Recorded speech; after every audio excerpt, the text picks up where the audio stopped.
So mga par, dahil nga po sobrang napahanga ulit ang legendary trainer na si Robert Garcia sa pinakita na performance ni Manny Pacquiao sa naging laban nito kontra kay Mario Barrios. Kung saan pati si Robert mga idol na motivate na magkaroon ng next na Manny Pacquiao sa kanyang hanay na kanyang inaalagaan ngayon at gagawin daw ito mga idol ni Robert sa kanyang alaga na si Bam Rodriguez ang magmamana sa mga naabot ni Pacman sa boxing sports. Hindi man daw nila kaya abutin ang 8th division title ni Pacman pero pipilitin daw nila makalapit dito mga idol kahit 6th division champion man lang. Alam ni Robert na marami pa ang kanilang pagdadaanan dahil 2 division champion pa lang si Bam Rodriguez. Pero nakikita daw talaga nito mga idol na sa lahat ngayon ng boxer, si Bam lang daw talaga ang posible makalapit at makasunod sa yapak ni Pacman. Well, hindi naman natin maididinay mga idol na meron na talaga ngayon pangalan si Bam Rodriguez. Superstar na ito mga boss. Ang nakikita lang talaga natin dito na problema mga idol, hindi pa ito napapalaban sa tunay na mabagsik na fighter o nakatalo na ito ng mga ilang legendary boxer. Pero father time na nang tinalo ito ni Bam. Gusto natin makita na lumaban si Bam mga idol sa kagaya ni Junto Nakatani at Naoya Inoue. Sakali malagpasan niya ito mga idol, legit na meron na talaga si Robert Garcia na next naman ni Pacquiao sa kanyang poder.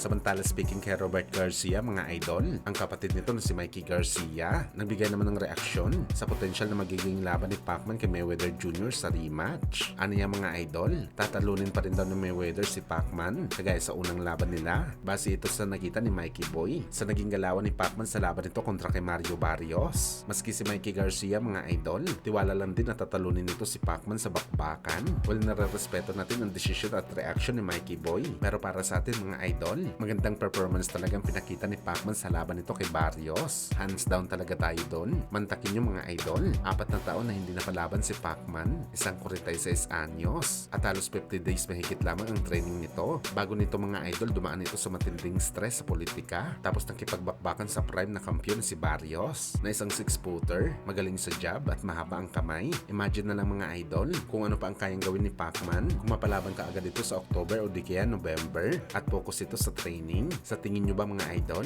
kaya talunin ni Mikey Garcia ang ganitong Pacman? Well, yan ang abangan natin mga idol. Sa kabilang banda naman mga boss, dahil nga po sa report na merong malaking tsansa na labanan nila ni Rolando Romero si Ryan Garcia para sa WBA title fight sa welterweight at si Tank Davis naman, walang kasiguraduhan kung lalaban ito kay Pacman sa kanyang comeback fight. Kung babalik man ito mga idol, mas pipiliin daw ni Tank Davis na labanan sila Montreux sa rematch. Kaya malaking tiwala ng mga fans mga idol na posible mawalan na ng choice ang Team Pacquiao at labanan ulit si Mario Barrios sa October. Total daw mga idol, draw naman ang laban. Posible payagan ulit sila ng PBC. At ito rin mga idol ang gusto mangyari ng mga eksperto. Patunayan daw ni Pacman na siya talaga nanalo sa laban kay Barrios. Kaya abangan natin ito mga idol.